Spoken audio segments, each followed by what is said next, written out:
पार्टीच्या सोलापूर महानगरपालिकेच्या प्रभाग क्रमांक 10 आणि प्रभाग क्रमांक 11च्या दोन्ही प्रभागातील अधिकृत उमेदवारांच्या प्रचारार्थ आज या ठिकाणी ही सभा आयोजित आहे। या सभेला मार्गदर्शन करण्यासाठी सोलापूर जिल्ह्याचे कार्यतत्पर पालकमंत्री आदरणीय जयकुमार गोरे साहेब या ठिकाणी आपल्याशी आवर्जून बोलायला या ठिकाणी आलेले आहेत।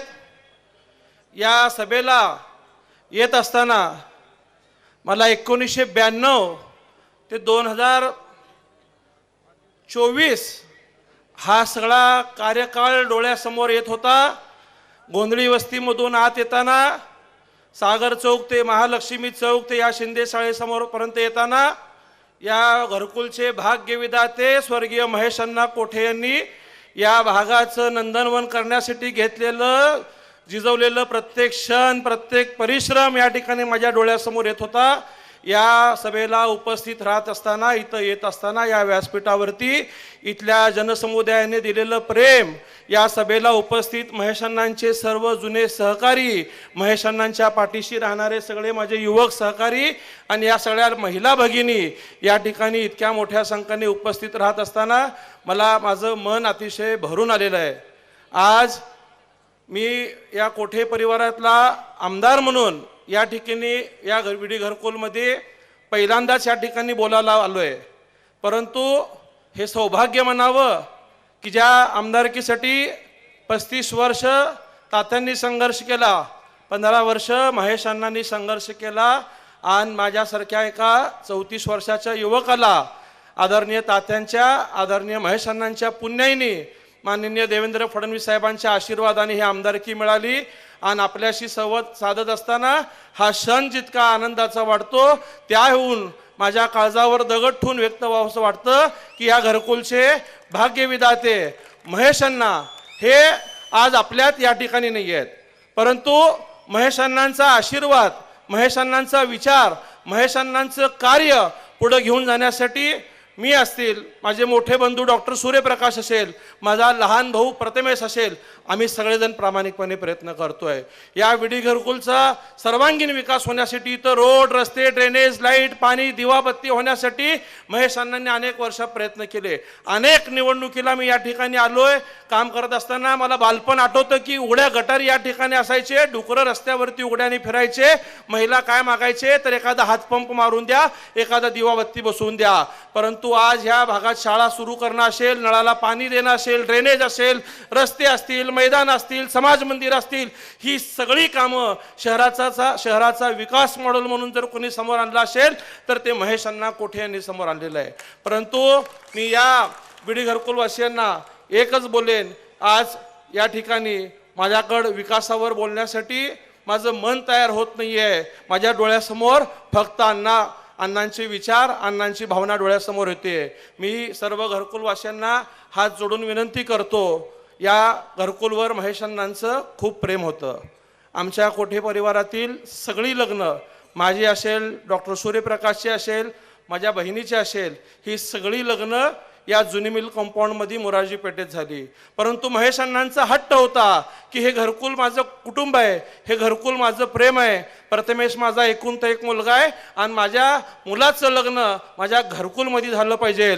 या आग्रहपोटी, या प्रेमापोटी महेश अण्णांनी प्रथमेशचं लग्न या विडी घरकुलमध्ये केलं। एवढी तुमच्याशी आपुलकी, तुमच्याशी कुटुंब, तुम्ही सुद्धा महेश अण्णांच्या प्रत्येक निर्णयाला नेहमी पाठीशी राहिलात। अण्णांनी जो उमेदवार दिला तो उमेदवार तुम्ही कधी पक्ष बघितला नाही। अण्णा काँग्रेसमध्ये होते, तुम्ही अण्णांना स्वीकारलं, अण्णा शिवसेनेत गेले, तुम्ही अण्णांनी स्वीकारलं। अण्णांनी या विडी घरकुलला 92ला 1 वॉर्ड होता, इतकी कामं केली, इतकी नगरं वसली की या ठिकाणी 1चे 4 झाले, 4चे 8 झाले।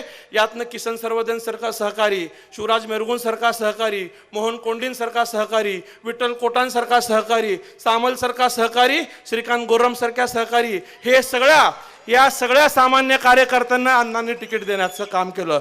कधी बघितलं नाही कोणी कोट्यावधीश आहे, कोणी कुठल्या गडगंचा आहे, परंतु माझ्यासाठी झटणाऱ्या प्रत्येक सहकाऱ्यांना त्यांनी संधी द्यायचा प्रयत्न केला। कालच्या कार्यकाळात हंचाटे सर असतील, रामदास मगर असतील, ह्या सगळ्या नवीन सहकाऱ्यांना सुद्धा अण्णांनी तिकीट देण्याचं काम केलं। परंतु अण्णांनी कधी कोणावरती उमेदवारी लादली नाही किंवा हक्क लादला नाही. ते स्वतःही सत्ता कुठल्या प्रभागावरती कायम एकतर्फी राहायचे नाही. कधी खालच्या भागातून निवडून यायचे 29ला, कधी 32ला उभा राहायचे, कधी प्रभाग 3ला उभा राहायचं. मागच्या वेळेस ते मला वाटतं या वरच्या भागातनं उभारले, 11 नंबरच्या प्रथमेशला 10 नंबर बंद संधी दिली.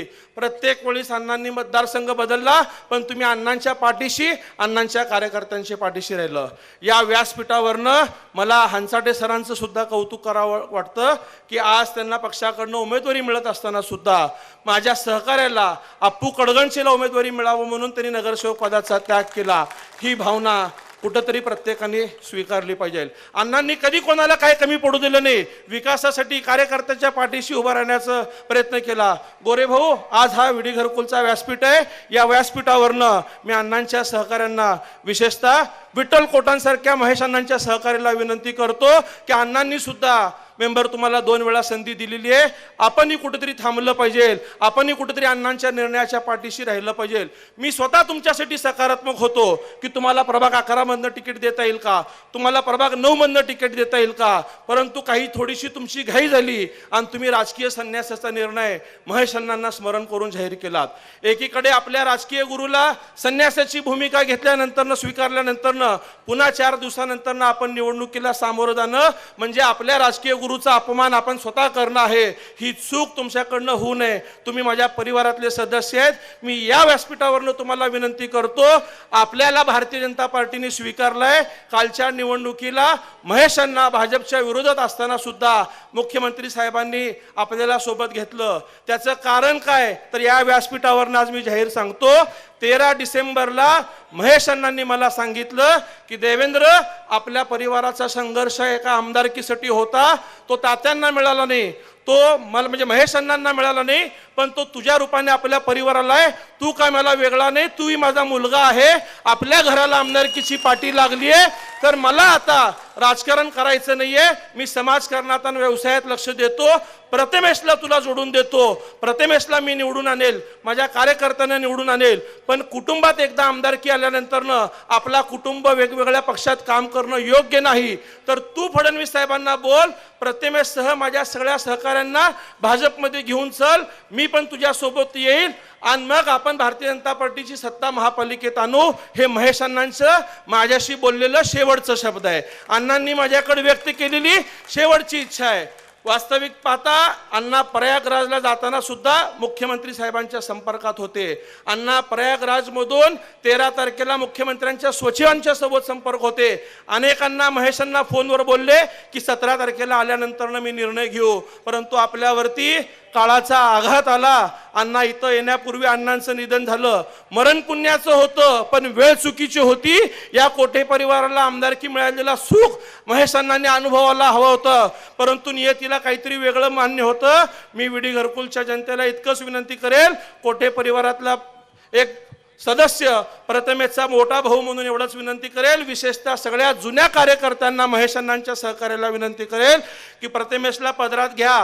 प्रथमेशला अण्णांच्या नंतरने एकटं पडू देऊ नका. प्रथमेश सोबत राहण्याची तुमच्या सगळ्यांची जबाबदारी आहे. फक्त प्रथमेशच महेश अण्णांचा मुलगा नाही, तर या प्रभाग 10चे 4 उमेदवार असतील, प्रभाग 11चे 4 उमेदवार असतील. हे महेश अण्णांचं परिवार म्हणून आपण मोठ्या मताधिक्याने ह्यांना आशीर्वाद द्यायचंय. ह्यांना तुम्ही किती मताने निवडून आणताल म्हणजे ती श्रद्धांजली आपण महेश अण्णांना अर्पण केली पाहिजे. वास्तविकता पाहता आज हे व्यासपीठ आहे, बोलू नये. महेश अण्णा गेल्यानंतर प्रथमेश बिनविरोध व्हावा अशी एक सोलापूरची संस्कृती होणं अपेक्षित होतं, परंतु काही द्वेषी लोक जाणीवपूर्वक प्रथमेशच्या समोर उमेदवार उभा करण्याचे प्रयत्न केले. परंतु अशा लोकांना आपल्या संस्कृतीतनं धडा शिकवण्याचं सुद्धा आपल्या सगळ्यांची जबाबदारी असणार आहे. मी पुन्हा विठ्ठल कोटांना सुद्धा सांगेल, अजूनही वेळ गेली नाही. मी परिवारातल्या जबाबदारीने सांगेल, गोरे भाऊ आपल्या सोबत आहेत. येणाऱ्या काळात तुमचंही राजकीय पुनर्वसन करण्याची जबाबदारी असेल. आपण माझ्या विनंतीला मान ठेवून उद्याच भारतीय जनता पार्टीच्या या सगळ्या उमेदवारांना आपण पाठिंबा द्यावं आणि महेश अण्णांना श्रद्धांजली रूपी आपण आशीर्वाद द्यावं. भाऊ, या विडी घरकुलचं महेश अण्णांवरती इतकं प्रेम आहे. आम्ही पश्चिम भागात राहतो. या परिसरातनं तो आमचा घर जवळपास 8 ते 9 किलोमीटर आहे. ज्यावेळेस अण्णांचं निधन झालं, अण्णांचं पार्थिव विमानाने आणावं लागलं, परंतु याच घरकुलच्या जुन्या सहकाऱ्यांनी सांगितलं की अण्णांचं पार्थिव या शाळेमध्ये आलं पाहिजे. अण्णांचं या घरकुलशी जोडली गेलेली नाळ, या भावनेचं आदर ठेवावं म्हणून अण्णांचं पार्थिव या शाळेमध्ये आणलं गेलं. आणि या परिसरामध्ये येत असताना महेश अण्णांनी मागच्या 25 वर्षात काय कमवलं त्या अण्णांच्या अंत्यदर्शनाला आम्ही बघितलेलं आहे. आणि मी घरकुलवासियांना विनंती करेल की अण्णांचं प्रेम तुम्ही यापुढं प्रथमेश असेल, कोठे परिवारावरती ठेवा. ज्या पद्धतीने महेशांना विकास केले त्याच पद्धतीने आम्ही या भागातल्या सगळ्या जनतेची कामं करू. कोणाही व्यक्तीचं अडचण होणार नाही, कुठल्याही व्यक्तीवरती अन्याय होणार नाही एवढा विश्वास मी तुम्हाला देतो. मुख्यमंत्री साहेब आपल्या पाठीशी आहेत, गोरेभाऊ आपल्या पाठीशी आहेत. प्रथमेश दादांच्या प्रवेशावेळीस ज्या ज्या लोकांची तिकीट आपण मागितली ती सगळी तिकीट सुद्धा आपल्याला पक्षाने दिलेली आहे.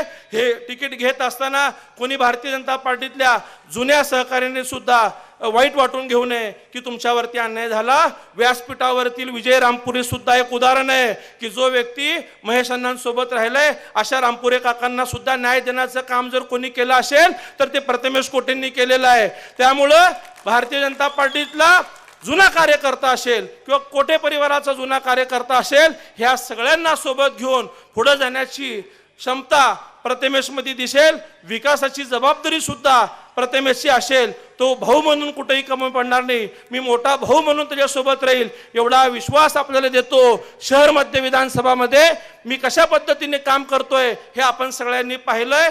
प्रभाग 10 आणि प्रभाग 11 हा शहर उत्तर आणि शहर मध्य विधानसभेमध्ये येतो. परंतु जबाबदारीने सांगेल, जरी उत्तर विधानसभा असेल तर देशमुख मालकांकडून निधी घेणं असेल, पालकमंत्री महोदयांकडून निधी घेणं असेल, मुख्यमंत्री साहेबांकडून निधी घेणं असेल, वाटेल तेवढी निधी या भागाला आणू आणि या भागाचा विकास जसं महेश अण्णांनी केला तीच विकासाची गंगा यापुढे सुद्धा राहील. या मतदारांना विनंती करेल, उद्याच्या 15 तारखेला मतदानाला जाताना 1 मिनिट फक्त महेश अण्णांचं स्मरण करा. महेश अण्णांनी तुमच्यासाठी काय केलंय, महेश अण्णांनी तुम्हाला कसं प्रेम दिलंय, तेवढी भावना डोळ्यासमोर ठेवून महेश अण्णांची अंतिम इच्छा भारतीय जनता पार्टीमध्ये जाण्याची होती ही भावना लक्षात घेऊन या सगळ्या भाजपच्या लोकांना सोलापूर शहरातल्या सर्वाधिक जास्त मताने निवडून येणारं पॅनल म्हणून मतदान करण्याची जबाबदारी तुमची असेल. या राज्यात मुख्यमंत्री फडणवीस साहेबांचं सरकार आहे, देशात पंतप्रधान नरेंद्र मोदी साहेबांचं सरकार आहे, पालकमंत्री गोरेभाऊ आहेत. त्यामुळं चुकीच्या माणसाला मतदान केलं तर तुमचं मत वाया जाणार आहे आणि आपला विकास थांबवू शकतो. ही चूक आपल्याकडनं होऊ नये एवढी अपेक्षा आपल्याकडनं बाळगून आपण सगळेजण आम्हा कोठे परिवारांना अण्णांच्या नंतरनं पोरकं करणार नाही तर तुमच्या पदरात घेऊन तुमच्या परिवारातला सदस्य म्हणून आपण आशीर्वाद रूपी मतदान करून आमच्या पाठीशी राहाल एवढी आपल्या सगळ्यांना हात जोडून कळकळीची विनंती करतो. आणि आपल्या सगळ्यांना महेश अण्णांची शपथ देतो, कुठलीही व्यक्ती कुठलाही उमेदवार बघायचा नाही, कमळ हाच महेश कोटेंची अंतिम इच्छा एवढी भावना डोळ्यासमोर ठेवून भारतीय जनता पार्टीच्या दोन्ही प्रभागातल्या 8च्या 8 उमेदवारांना मतदान करायचं आहे. हा जातीचा आहे का हा वेगळ्या जातीचा आहे ही भूमिका न ठेवता देव देश धर्म राष्ट्र हित डोळ्यासमोर ठेवून काम करणाऱ्या भारतीय जनता पार्टी सोबत आपण राहून महेश अण्णांना श्रद्धांजली अर्पण करूया ही अपेक्षा आपल्याकडनं व्यक्त करून या ठिकाणी थांबतो. धन्यवाद. जय हिंद, जय महाराष्ट्र. जय श्रीराम.